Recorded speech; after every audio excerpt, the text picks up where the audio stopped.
வாழ்க வையகம், வாழ்க வளமுடன் என்பவர்களே, இந்த இனிய மாலை போதிலே வாழ்வியல் வசந்த யோகா இந்த வாரத்தினுடைய தலைப்பாக நான் எழுதியுள்ள பெண்மை மனிதத்தின் முழுமை என்ற நூலின் 13வது பகுதியாக குழந்தை வளர்ப்பு என்ற தலைப்பிலே சிந்திக்க இருக்கிறோம்.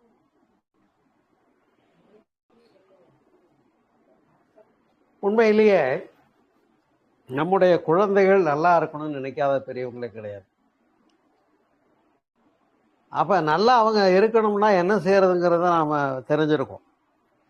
முதல்ல நாம் தவம் செய்து தற்சோதனை செய்து அகத்தூய்மை பெற்று ஆற்றல் உள்ள உடல் நலத்தோடு மக்கள் செல்வங்களையும் அறிவு வளத்தோடு கொடுக்கும்போது அந்த நலம் அவர்களுக்கு அடுத்த தலைமுறைக்கு சென்று சேருகிறது என்ற ஒரு சிறப்பை பார்த்தோம். அப்படி மக்கட்பேறு பார்த்தாச்சு. இப்போ குழந்தை வளர்ப்பு பற்றி இன்றைக்கு சிந்திக்க இருக்கிறோம். அன்பர்களே, வாழ்க்கையில் படிக்க கொண்டு போய் விடுறதுனால இந்த நாளில் குருகுல வாசம்னு இருக்கு. இந்த குருகுல வாசத்தில் கொண்டு போய் விடும்போதே அங்கே உள்ள குருவினுடைய முழு பொறுப்பில் சொல்லி விட்டுருவாங்க. அங்கே ஏட்டுக்கல்வி, தொழிற்கல்வி, ஒழுக்க பழக்க கல்வி, ஆன்மீக கல்வி என்று 4 வகை கல்விகளும் போதிக்கப்பட்டது. ஏட்டுக்கல்வி என்று சொல்லக்கூடியது ஆனாவனா நம்ம எழுத்தறிவுன்னு சொல்றோம். எண்ணறிவு, எழுத்தறிவு, எண்ணும் எழுத்தும் கண்ணென தகும் என்று சொன்னது போல. அதே போல ஒழுக்க பழக்க கல்வியும் பள்ளிகளிலே பயிற்றுவிக்கின்றார்கள், நாம் அறிவோம். தொழிற்கல்வி ஒரு குறிப்பிட்ட வயது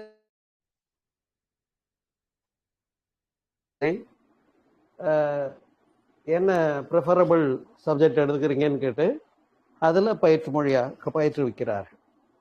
ஆனால் ஆன்மீக கல்வி ஒன்று மட்டுமே. ஒழுக்கம் கூட சொல்லி கொடுத்துட்றாங்க. ஆன்மீகத்தில் இறை உணர்வு வரைக்கும் கொடுத்துருக்கணும். பிரம்மச்சரிய காலத்துக்குள்ளே 16 வயதுலேருந்து 25 வயதுக்குள்ளே யோக ஞான விஷயங்களையும் முடிச்சிருக்கணுங்கிறது தான் குருகுல வாழ்க்கையினுடைய நோக்கம்.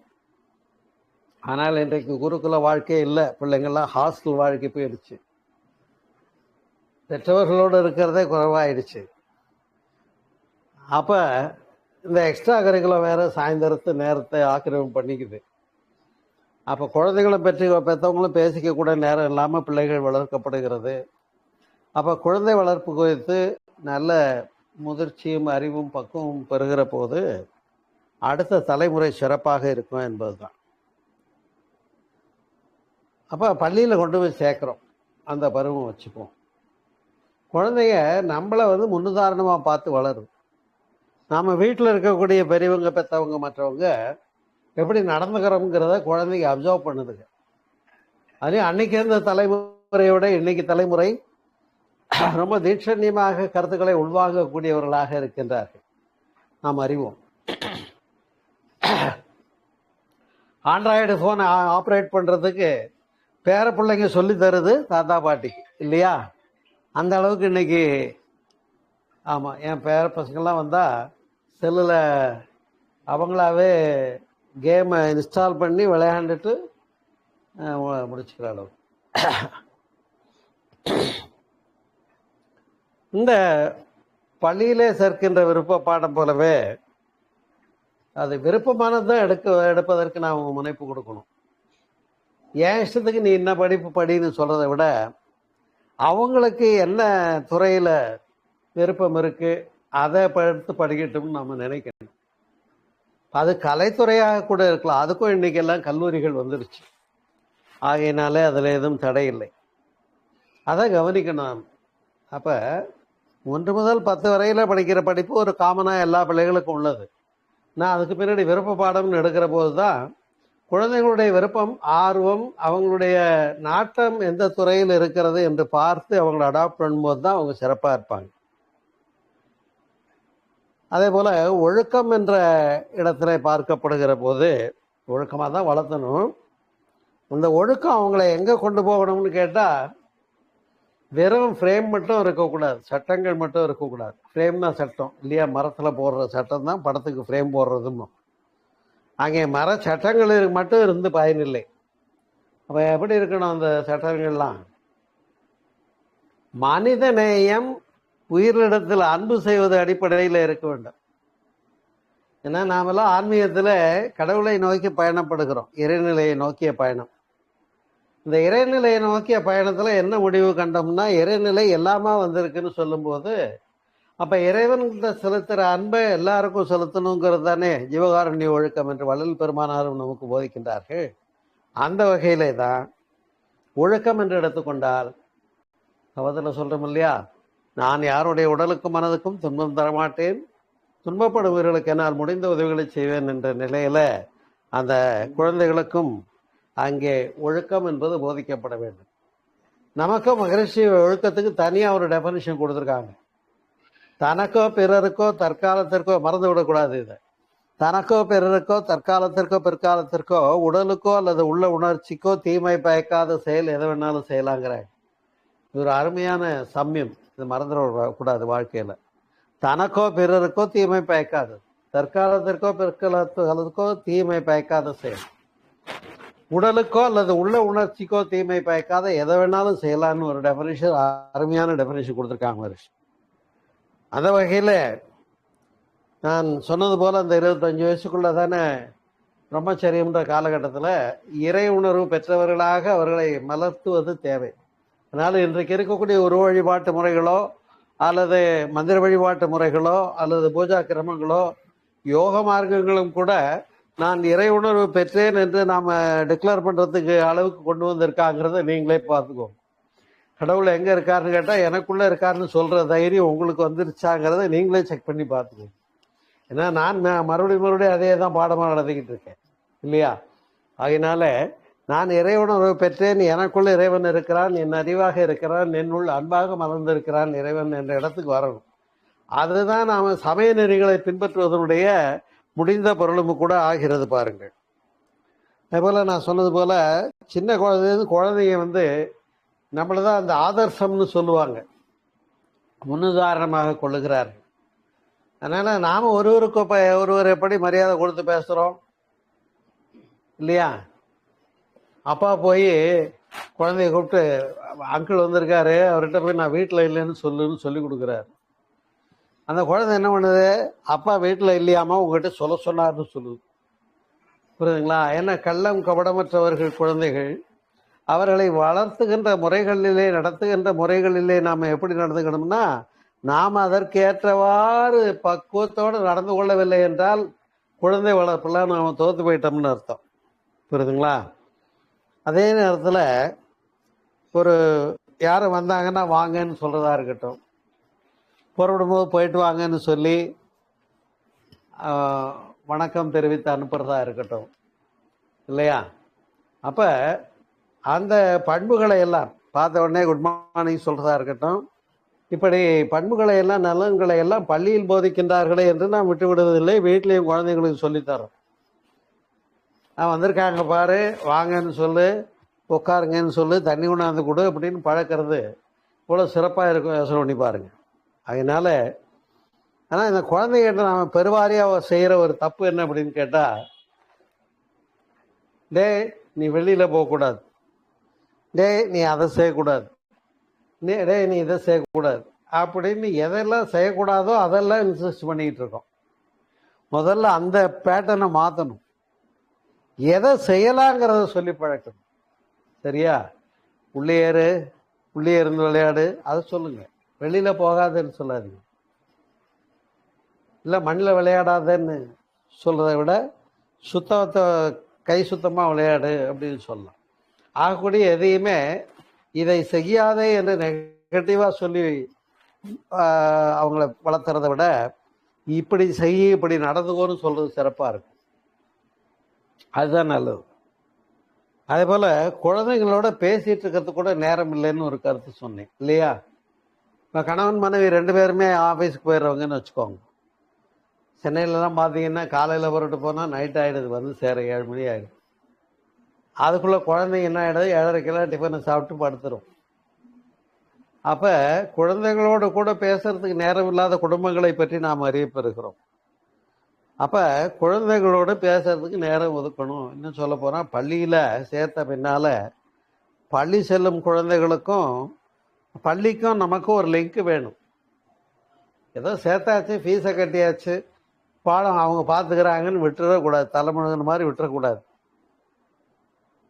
போயிட்டு யார் கிளாஸ் டீச்சர்னு விசாரிக்கணும் இல்லையா? அவங்களோட ஒரு அறிமுகம் வச்சுக்கணும். என்னுடைய நம்பர் கொடுக்குறேன், வச்சுக்கோங்க, ஏதாவது நல்லது கெட்டதுன்னா கூப்பிட்டு சொல்லுங்கன்னு நாம் அந்த சேய்மை பாராட்ட வேண்டும் பள்ளியினோடும் பள்ளி நிர்வாகத்தோடும். அதனால தான் பள்ளிகள்லாம் பார்த்தீங்கன்னா பெற்றோர் ஆசிரியர் சங்கம்னு ஒன்று வச்சுருக்காங்க. அதை கட்டாயமாக நடத்தணும், முறையாக நடத்த வேண்டும் என்று அரசு விதி இருக்கு. புரியுதுங்களா? அப்படி பெற்றோர் ஆசிரியர் சங்கங்கள் மூலமாக நமக்கும் பள்ளிக்கும் பெற்றோர்களுக்கும் ஒரு இணைப்பு பாலமாக அந்த சங்கம் நடைபெறுகிறது. அதையெல்லாம் சக்ஸஸ்ஃபுல்லாக நடத்த வேண்டியது நம்முடைய பொறுப்புமாக தான் இருக்குது.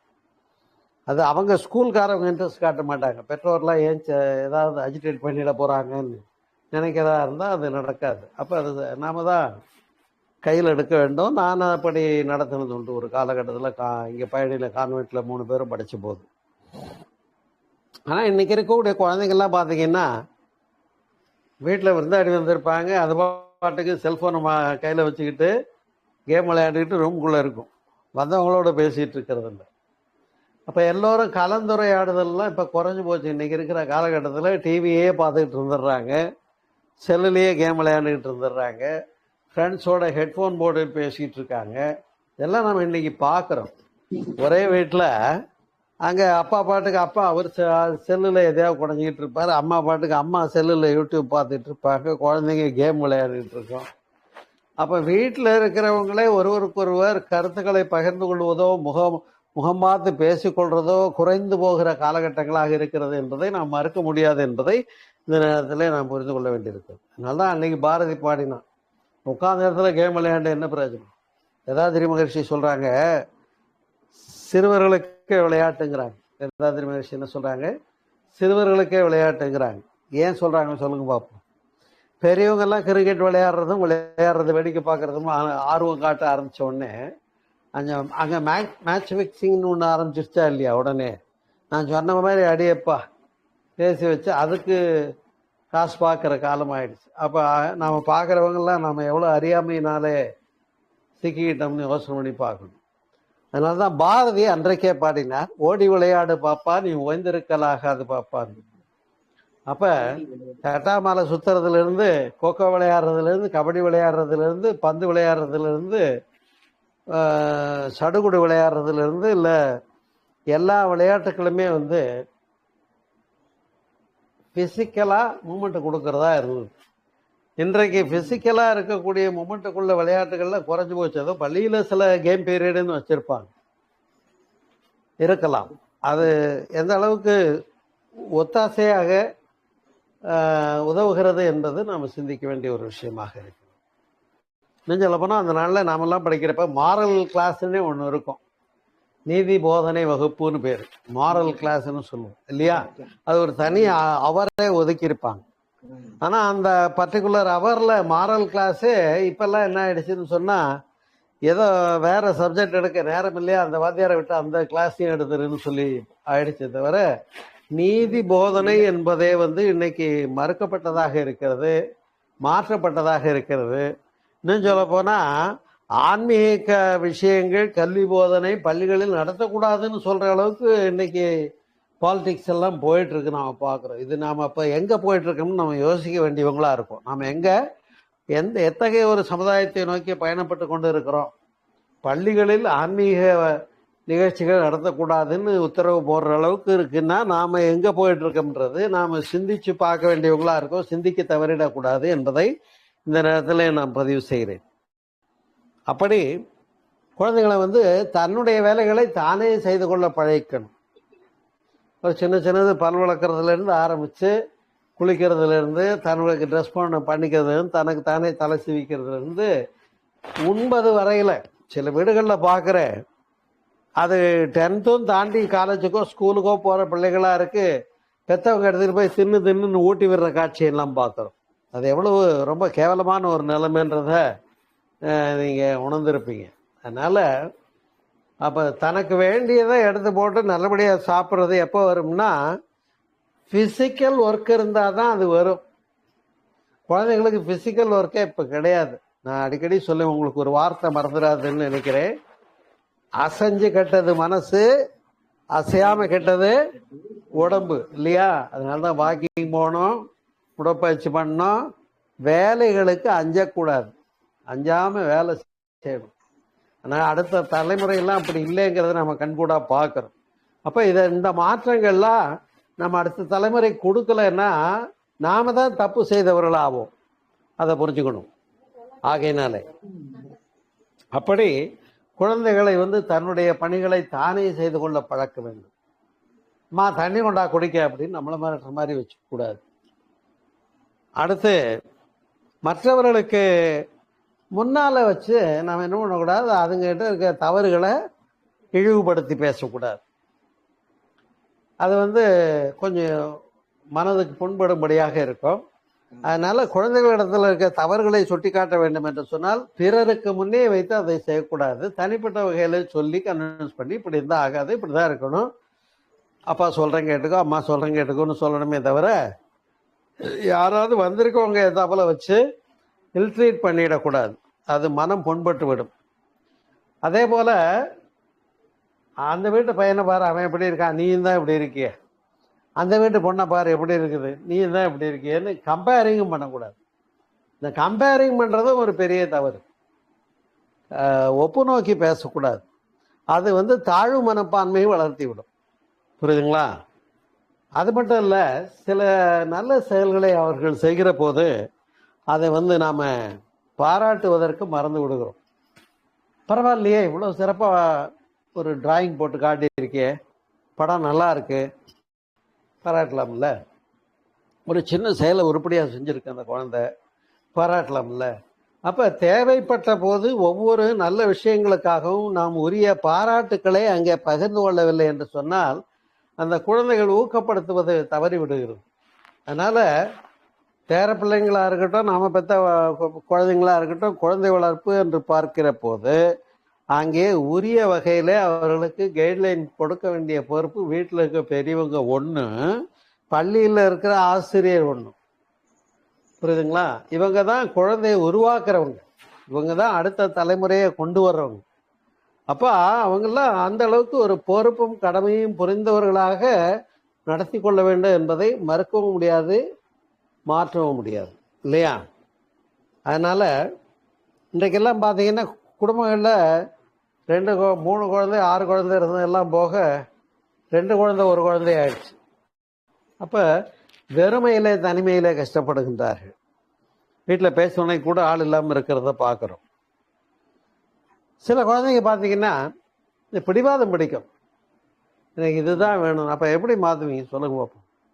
அவர்கள் கவனத்தை திசை திருப்ப வேண்டும்.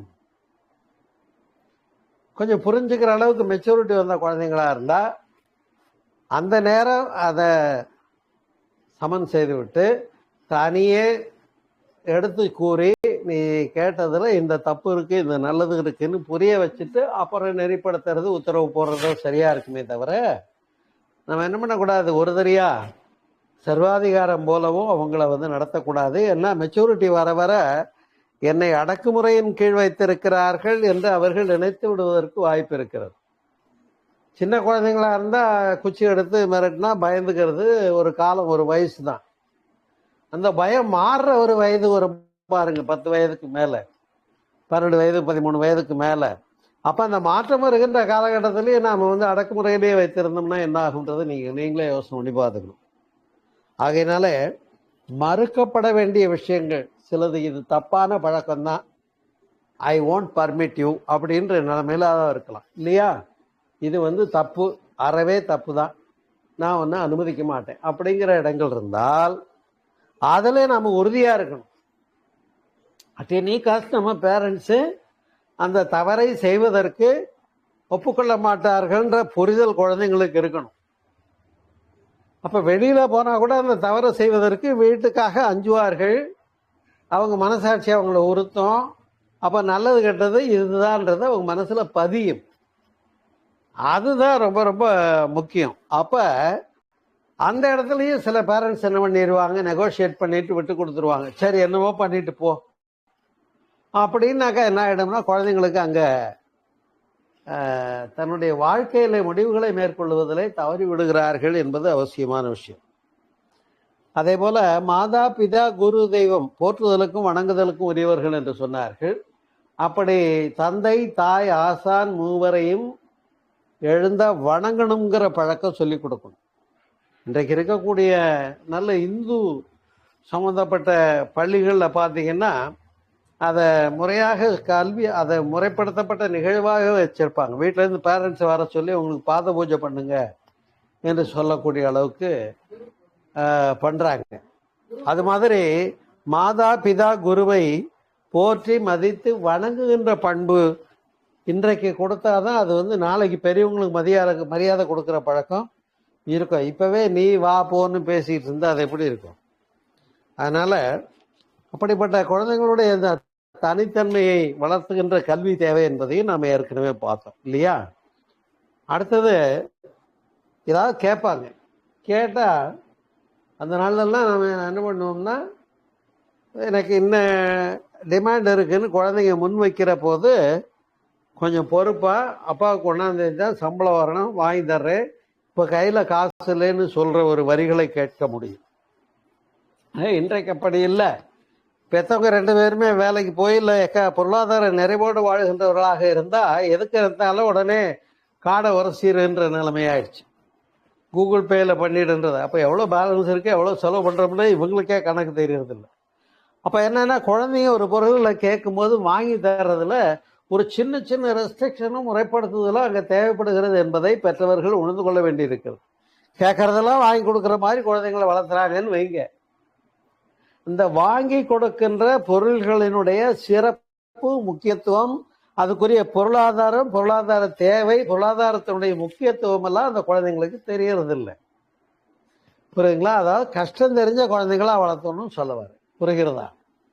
அப்ப குழந்தைகளை வளர்த்துறதுல கேட்டதெல்லாம் வாங்கி கொடுக்கிற பெற்றோராக இருந்தால் தவறு செய்கிறார்கள்.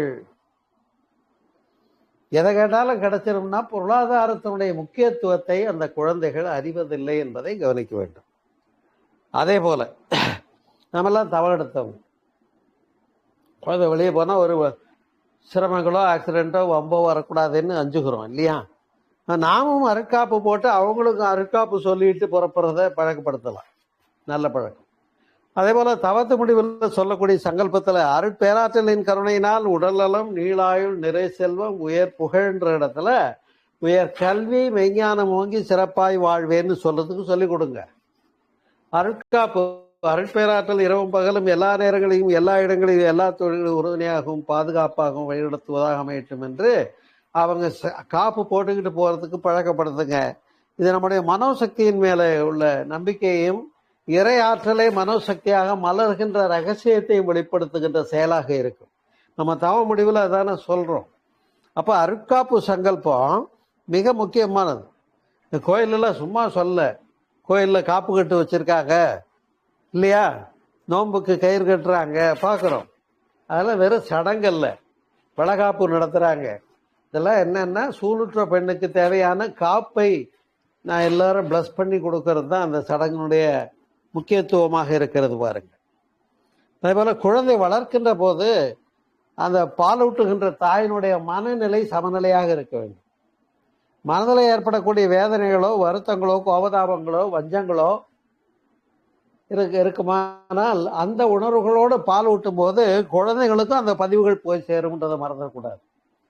அதனால பால் ஊட்டுகின்ற தாய்மார்கள் அந்த அன்பு, கருணை இந்த குழந்தைகளிடத்துல மனதை வைத்து கொடுக்கறது நிகழ்த்தப்பட வேண்டிய ஒன்றாக இருக்கிறது.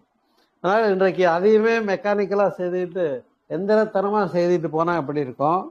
அல்லது வீட்டில் நிகழ்ந்த வம்புகளுக்காகவோ, சண்டைகளுக்காகவோ, கோபங்களுக்காகவோ அந்த ஆக்ரோஷங்களை எல்லாம் மனதில் வச்சுக்கிட்டு பால் ஊட்டல் செய்தால் அந்த குழந்தைங்க எப்படி இருக்கும், அந்த அவங்களுடைய பண்பு நலன்கள் எப்படி இருக்குன்றது சிந்திக்க வேண்டிய ஒரு விஷயம். அதே போல குழந்தைங்களுக்கு பிரைமரி காம்ப்ளெக்ஸ்னு ஒன்று வரும். அதாவது சின்ன பிள்ளைகளுக்கு சளி பிடிச்சு மூக்கில் தண்ணி ஒழுகும்.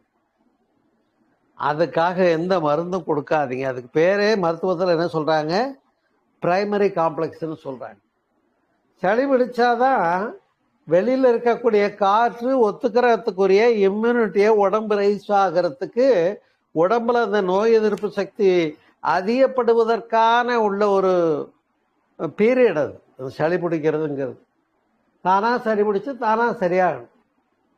உடனே சளி பிடிச்சிருச்சு, குழந்தைக்கு கொண்டு போய் மாத்திரை கொடு, மருந்து கொடு, டாக்டர்கிட்ட போய் ஊசியை போடு, மாத்திரை கொடுன்னு ஆரம்பிச்சோம்னா இயல்பா குழந்தைங்களுக்கு உடம்புல இருந்து எழக்கூடிய அந்த நோய் எதிர்ப்பு சக்தியை நம்ம என்ன பண்ணிடுறோம், ரைஸ் ஆகாம தடுத்துடுறோம். பல மருந்துகள்ல இன்னைக்கு எப்படி கொடுக்குறாங்க, நான் அன்றைக்கு கூட பார்த்தேன். பாம்பினுடைய விஷத்தை எதற்கு சேகரித்து வைக்கிறார்கள் என்று சொன்னா, அதை ஆன்டி வெனம், அதாவது விஷமுறிவு மருந்தாக மாற்றி கொடுக்கிற என்ற விஞ்ஞானம் எல்லாம் உண்டு என்பதை நாம புரிஞ்சுக்கணும். அது மாதிரிதான் மருந்துகள் என்று சொல்லுகிற போது எவ்வளவுக்கு எவ்வளவு குழந்தைகளுக்கு மருந்துகளை தவிர்க்கிறோமோ அவ்வளவுக்குள்ள குழந்தைங்க ஆரோக்கியமா இருப்பாங்க. மெடிசனுக்கு பக்கமே போகாத அளவுக்கு வளர்த்துங்க. பச்சை தண்ணியில் குளிக்க பழகுங்க. நல்ல வெயிலில் விளையாடட்டும், வேர்த்து வரட்டும், பச்சை தண்ணியில் குளிக்கட்டும். நீங்களே என்ன பண்ணுறீங்க, கேன் பாட்டில் தான் குடிக்கும், வேற தண்ணி குடித்தா சேராதுன்னு கெடுத்துடாதீங்க பிள்ளைங்கள. அதே போல் அந்த நாள்லாம் கை வைத்தியம்னு இருந்தது, பாட்டி வைத்தியம். ஏதாவது இந்த மாதிரி சின்னதாக சிரமம், ஒரு வலி வந்துடுச்சுன்னா, இல்லை சளி பிடிச்சது, தலையை வலிக்கிற மாதிரி இருக்குன்னாக்கா, அதுக்கு உடனடியாக ஒரு மிளகும் வெத்தலையுமா முடிச்சுக்கிற வைத்தியங்கள்லாம் இருந்தது. ஆனால் இன்றைக்கு என்ன ஆயிடுச்சு, ஆனால் இன்னும் டாக்டர்கிட்ட போகிறதா ஆயிடுச்சு. என்ன காரணம் அப்படின்னு கேட்டிங்கன்னா, குழந்தைகளுக்காக இப்பொழுது நம்ம ப்ரெசன்ட் பண்ணுற கொடுக்கப்படுகின்ற உணவுகள் இருக்கு பாருங்க. நாம் வாழ்ந்த காலங்களில் அன்னைக்கு எல்லா தானியங்களையும் உணவு வகையாக சேர்த்தோம். ஆனால் அது இன்றைக்கு ரொம்ப மெக்கானிக்கலாக போச்சு. எங்கள் வீட்டில் எப்போவுமே தோசையும் இட்லியும் தான்னு சொல்கிறாங்க. ஒரு வீட்டில் எப்பொழுதுமே இட்லி தோசை தாங்க, மாற்றி செய்கிறது ஏதாவது லீவு நாளில் தான் செய்வோம்ன்ற நிலைமைகளாக ஆகிவிட்டது. அதே போல் மதிய உணவை பற்றி சிந்திக்கிற போது ஒரு கூட்டு, ஒரு பொரியல், ஒரு சாம்பார், ரசமாவது இருக்கணும் பேசிக்கலான்றது நம்முடைய கலாச்சாரமாக இருக்குது. அதில் ஏதோ ஒரு ஐட்டம் குறையலாம். ஆனால் காய்கறியே குறைஞ்சி போகுது. குழந்தைங்க சாப்பிட்ற பழக்கத்தை விட்டுட்டாங்கன்னா பெற்றவர்கள் அந்த இடத்துல சரிவிகித உணவாக எல்லா காய்கறிகளையும் உண்ணுகின்ற பழக்கம். ஒரு குழந்தை சொல்லுது எனக்கு கீரை பிடிக்காதுன்னு, ஒரு குழந்தை சொல்லுது எனக்கு தயிர் பிடிக்காதுன்னு, ஒரு குழந்தை சொல்லுது எனக்கு இன்னொன்று பிடிக்காதுன்னு. இது மாதிரி இந்த பிடிக்கும் பிடிக்காதுகளை அதுங்க சொல்ல விடாம இது இதில் என்னென்ன நல்லது இருக்குன்னு சொல்லி அவங்கள ஒத்துக்கிற அளவுக்கு பயிற்சியும் பழக்கமும் முறைப்படுத்துதலும் யார் செய்ய வேண்டியிருக்கு, நாம தான் பெற்றவங்க செய்ய தவறுகிறோம்ன்றதை இந்த நேரத்தில் நான் வலியுறுத்தி கூற விழைகிறேன். என்று சொன்னால், உண்ணுகின்ற பொருட்களை தானே அம்மா சமைச்சு தட்டில் கொண்டாந்து வைக்க போறாங்க. அதில் எந்த ஒன்றையுமாவது இது வேணாம்னு சொல்றதுக்கு வேலையே இல்லையே. அவ்வளோதான், எல்லாமே உண்ணுகின்ற பொருள். உதாரணத்துக்கு பாவக்காய் உட்பட. இப்போ பாவக்காய் கசக்கும்ன்றதுனால குழந்தைங்க விரும்ப மாட்டாங்க. ஆனால் அதையும் பக்குவமாக சமைக்கிற வகையில் சமைச்சா குழந்தைங்க நல்லா இருக்குன்னு சாப்பிடுவாங்க, நான் பார்த்துருக்கேன். புரியுதுங்களா? அப்போ அந்த இடத்துல எல்லா வகையான சரிவிகித உணவுகளை ஏற்றுக்கொள்ளக்கூடிய அளவுக்கு குழந்தைங்களை நாம் பயிற்சிக்கு உட்படுத்த வேண்டியிருக்கு. அப்போ உணவு பழக்கத்தை பொறுத்த வரையில் அவர்கள் தரமான உணவுகளை, சரிவிகித உணவுகளை, காய்கறி உணவுகளை, உடலுக்கு நன்மை தரக்கூடிய வைட்டமின் சத்துக்கள் இணைந்த உணவுகளை, இல்லையா, ஒரு பால் சிறப்பு, பால்லேருந்து வர்ற மோரோ தயிரோ சிறப்பு, அதுலேருந்து வர்ற நெய்யோ வெண்ணெயோ சிறப்பு. ஆனால் என்னன்னு கேட்டால் பால் பொருட்களை பிடிக்காதுன்னு சொல்கிறத பார்க்குறோம். இப்படி குழந்தைகளுடைய உணவு பழக்கத்தை முறைப்படுத்த வேண்டிய அறிவு நெறிப்படுத்த வேண்டிய பொறுப்பும் கடமையும் நமக்கு இருக்கிறது என்பதை உணர்ந்து கொள்ள வேண்டும். அதே போல் குழந்தை பருவத்தில் நல்ல நீதி கதைகளை சொல்லுவதற்காக வீட்டில் ஒரு பெரியவங்க பாட்டியாவது இருப்பாங்க. கொஞ்சம் அந்த குழந்தைங்களோட பேசிக்கிட்டு சொல்லும்போது குழந்தைகளுடைய கிரியேட்டிவிட்டி, சிந்தனா சக்தி என்று சொல்லக்கூடியது, அந்த கதையில எப்படி நடந்து பாருன்னு அந்த குழந்தை உட்காந்து அப்புறம் யோசிக்கும். ஆனால் இப்போ கதை சொல்றதுக்கு தாத்தா பாட்டியே வீட்டில் விட்டு வைக்கப்படுறாங்களாங்கிறது கேள்விக்குரிய ஒரு விஷயம். அடுத்த விஷயம் வேற ஒன்றும் இல்லை. புரியுதுங்களா? அதனால தாத்தா பாட்டி இருக்கணும். தாத்தா பாட்டி இருந்தாலும் கதை சொல்ற தாத்தா பாட்டி கிடைக்கிறது ஒரு பெரிய அபூர்வம். இப்ப இருக்கிற தலைமுறைக்கு கதையே தெரியறது இல்லை. சரியா? ஆமா, அது மாதிரி இன்றைக்கு டிவியில தான் நாட்டங்கள்லாம் போயிடுச்சே தவிர இங்க மூத்தோர்களும் குழந்தைகளும் பகிர்ந்து கொள்ளுகின்ற விஷயங்கள், நீதி கதைகளோ மற்ற விஷயங்களோ குறைந்து போய் கொண்டிருக்கிறது என்பது நம்ம யோசிக்க வேண்டிய ஒரு விஷயமாகும். அதே போல குழந்தைகளுக்கு ஒரு பர்த்டே வருதுன்னா, இப்போ முதியோர் இல்லம் அனாதை இல்லத்துக்கு போய் உணவு கொடுக்குறாங்க, நல்ல பழக்கம்தான். அப்போ அது மாதிரி பிறந்தநாள் அன்னைக்கு மட்டுமல்ல, அது அந்த ஒரு நாளில் மட்டுமல்ல, பொதுவாகவே உதவும் குணம், ஈகை பழக்கத்தை குழந்தைகளுக்கு பழக்குவிக்க வேண்டியது நம்முடைய பொறுப்பாக இருக்கிறது. அப்ப விட்டு கொடுத்தல் தெரியாம போயிடும். 2 குழந்தைங்க வீட்டில் சண்டை போட்டுக்கும், ரெண்டும் அதை பிடிச்சி இழுத்துட்டு சண்டை போடும். நீங்க பார்த்துருப்பீங்க. அதில் எந்த குழந்தை விட்டு கொடுக்குதோ அந்த குழந்தை தான் பண்புள்ள குழந்தை. அதுதான் நாளைக்கு சிறப்பாக வரும்.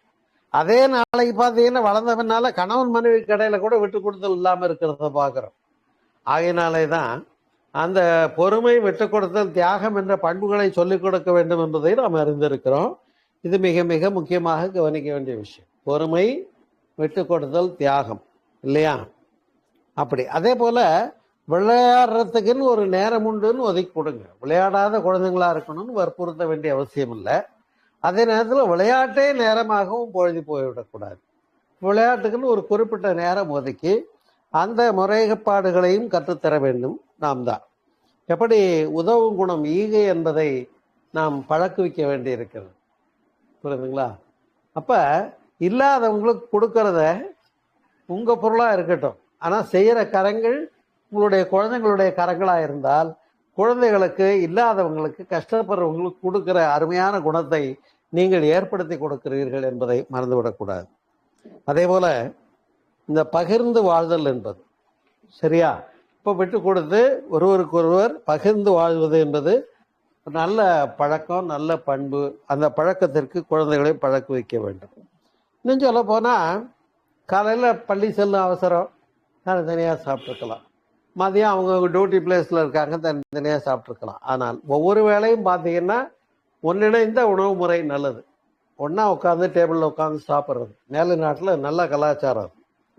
அது நம்ம வீட்டில் எல்லா வேலையும் முடியலனாலும் இரவு மட்டுமாவது குடும்ப உறுப்பினர்கள் எல்லாருமே என்ன பண்ணா ஒரே ரவுண்டு பண்ணி உட்காந்து சாப்பிடணுமே தவிர, அது சில வீடுகளில் பார்த்தீங்கன்னா முதல்ல குடும்ப தலைவனுக்கு, வயசானவங்களுக்கு ஒரு கோர்ஸு, அப்புறம் குடும்ப தலைவனுக்கு ஒரு கோர்ஸு, அப்புறம் குழந்தைங்களுக்கு ஒரு கோர்ஸு, அப்புறம் சமைக்கிற தாய்மார்களுக்கு ஒரு கோர்ஸ். அங்கே 4 பந்தி நடக்கும். கூட்டு குடும்பம்னு வச்சுக்கோ, ஒரு உதாரணத்துக்கு சொல்கிறேன். இருக்கிறதே 4 பேர்னா அது வேற கதை. அதனால அந்த எல்லாரும் ஒன்றா உட்காந்து சாப்பிட்றதுங்கிறது குடும்பத்தினுடைய நல்ல நிர்வாகங்களையும் கருத்துக்களையும் மற்ற விஷயங்களையும் மனவிட்டு பேசிட்டு சாப்பிட்றது சிறப்பாக இருக்கும். எனவே அந்த ஒன்று சேர்ந்து உண்ணுதல் என்பது அவசியம். இன்னும் சொல்ல போனால் குழந்தைங்களுக்கு சுதந்திரம் கொடுக்கப்படணும். சுதந்திரமே கொடுக்காம இழுத்து பிடிச்சு வளர்த்தக்கூடாது, முதல்ல சொல்லிட்டேன். ஆனால் அதே நேரத்தில் கருத்து புரிதலுடன் கூடிய சுதந்திரமாக இருக்க வேண்டும். ஏன் சொல்றாங்க இதை வேண்டான்னு அப்படிங்கிறத புரிய வச்சுட்டீங்கன்னு வைங்க, நீங்க மறுக்கிறீங்கன்றதுக்காக உங்க மேல குழந்தைங்க கோவப்படுறதுக்கு வேலை இல்லை. நான் எதுக்காக சொல்றேன்னா, நீ இப்படி திபு திபுன்னு ஓடினேன்னா ரோட்ல வண்டி வரும், ஆக்சிடென்ட் ஆகும். சொல்லி கொடுங்களேன். அங்க தோட்டத்தில் பூச்சி போட்டு பாம்பெல்லாம் வர இடமா இருக்கு, அங்கே போய் நீ விளையாடாத, இதுக்காக தான் சொல்றேன் அப்படின்னு சொல்லுங்க. அப்ப ஒவ்வொரு செயல்களையும் நீங்கள் மறுப்பவர்கள் என்ற ஒரு தவறுதலான எண்ணம் உங்கள் மீது குழந்தைங்களுக்கு வராது. நம்முடைய பாதுகாப்புக்கு தான் சொல்றாங்க அப்படிங்கிறத புரிய வச்சுட்டீங்கன்னு வைங்க, அப்போ உங்க மேல குழந்தைங்க வெறுப்புணர்ச்சியை பகிர்ந்து கொள்ள மாட்டார்கள். ஏன்னு சொன்னா காலப்போக்கில் சில விஷயங்கள் எல்லாம் செய்ய முற்படுதுங்க, தோத்து போயிடுது. தோத்து போனோடனே என்ன ஆகிடும்னா ஒரு சோறு வரும். இன்னும் பக்கத்தில் குழந்தைங்க வெற்றி பெற்ற குழந்தைங்க டீஸ் பண்ணிட்டாங்கன்னு வைங்க, அப்போ ஒரு சோர்வு மனம் வந்துடும். இந்த இடத்துல தான் குழந்தைங்களை என்ன பண்ணணும், சைக்கலாஜிக்கலாக நம்ம அப்ரோச் பண்ண வேண்டியிருக்கு. இது சைக்கலாஜிக்கலாக எப்படி அப்ரோச் பண்ணுறதுன்றது அடுத்த தலைப்பில் அடுத்த வாரம் விரிவாக நம்ம பார்க்க போகிறோம்னா கூட, அப்போ ஒவ்வொரு செயல்கள்லையும் அவர்களை சீர்தூக்குபவர்களாக கொண்டு பழக்க வேண்டியது நம்முடைய பொறுப்பாக இருக்கிறது.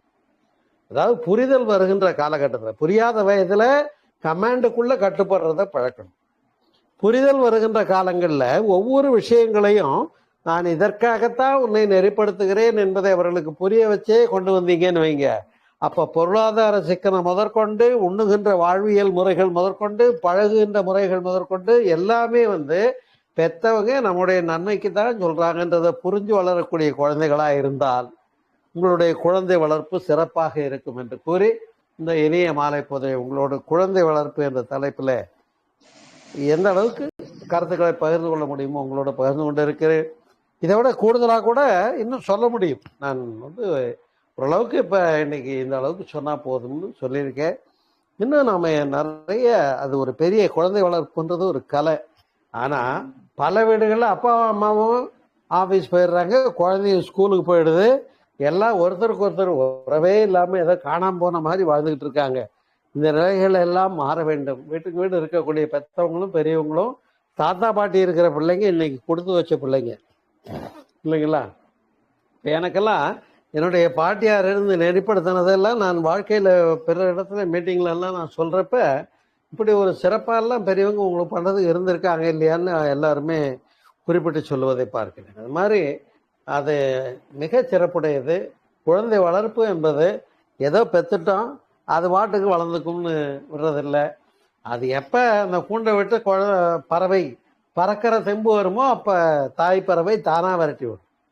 எப்போ பறவைக்கு பறக்கிற தெம்பு வருமோ, சிறகு முளைச்சிருச்சு, இனிமேல் இதை பராமரிக்க தேவையில்லைன்னு காலகட்டம் வருமோ அப்போ அந்த தாய் பறவை என்ன செய்யும்?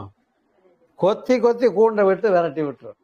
அதுபோலத்தான் அந்த டீனேஜர்ஸ் என்று சொல்லக்கூடிய 13 to 19 வயது வரைக்கும் உலகத்தை புரிந்தும் புரியாததுமான ஒரு காலகட்டம். அப்பொழுதெல்லாம் பெற்றவர்கள் ஜாக்கிரதையான உணர்வோடு குழந்தைகளை டீல் பண்ண வேண்டும்.